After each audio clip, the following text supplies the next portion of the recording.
Welcome back to the Rich Eisen Show, Wimer Valderamma. Good to see you, sir. Thank you, sir. Thank you for having me again, How brother. are you? Good, man. Feeling really good. You know, as long as you get up in the morning for something, you know, you're feeling good. Sure. And then you're working like crazy on a procedural drama that's in season 14, and I am told it is preventing you from watching as much of your Dodgers as you would currently like. Is that a true story? Yeah, I mean, we in between takes, you know, it's so funny. We the crew and I have there's a TV in one of the other sets, so the moment they're turning the camera around, it was resetting. We run and see what the score is. You know, we're trying to keep up as much as we can, but it's pretty demanding, man. It's the first time I've done a show that is as demanding as this, but it's super rewarding because, I mean, the people love it. And now you got Clayton Kershaw on 3 days rest later on today. Are you going to the set after this? Yeah, as soon as I finish here, I go straight to the set to keep shooting. So, yeah. So you're gonna have an eye on the game later on tonight while you're shooting NCIS? We're gonna find a way. I mean, we have the technology, so we will use it today. Well, I mean, it's NCIS. It's not like... That's what I'm saying. You know what I mean? You know, somewhere in the squadron, there's got to be some kind of satellite feed somewhere. You know, Yeah, I mean, we're gonna definitely be tuned in for sure. Are you concerned? Are you nervous? What are you thinking here about this?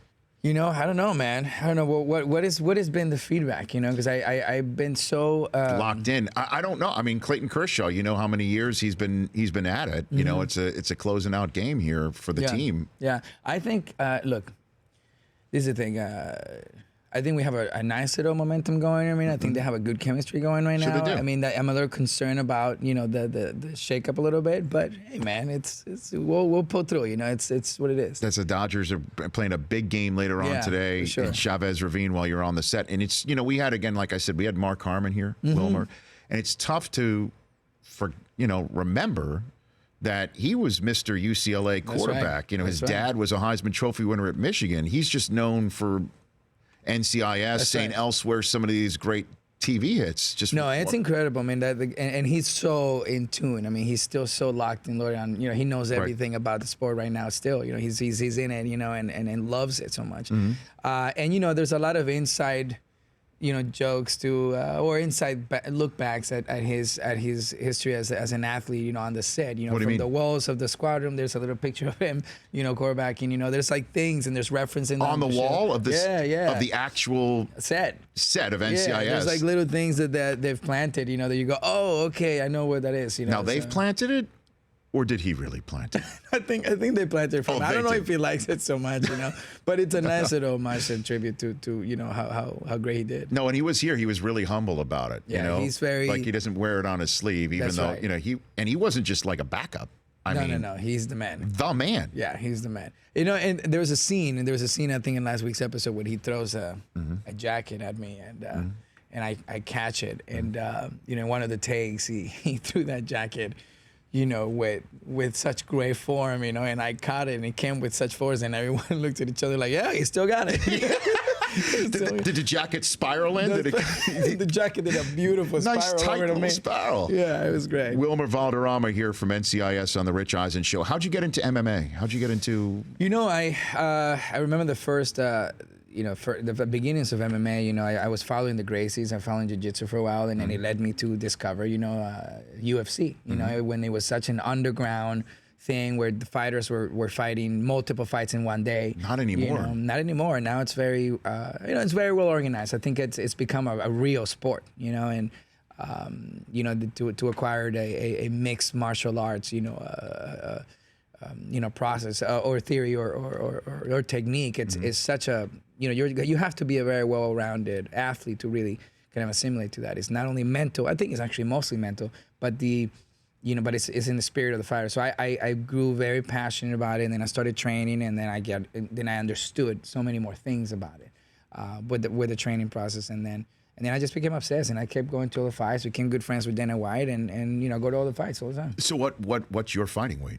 I mean, what do you Me, I'm 170 right now, meaning I would probably have to be fighting at like what, 150 probably? Okay. Around 55, I'm assuming so. If I'm 170, I'm like to get down there. I mean, I would have to get down there, weight? right? You'd have to cut weight. I would have to. But it was right now. This is 170 of not good weight. this is my off-season weight, So I think I would probably have to cut down a little bit if I. I mean, we were talking before. I mean, Conor McGregor is an international star. Yeah. I mean, international star. He is, he and I guess you could say Ronda Rousey was one of the first ones of an international celebrity. Yeah, and now full crossover. Right. And now here comes Greg Hardy out of the world of the National Football League, trying to, I guess, become the NFL's version of CM Punk.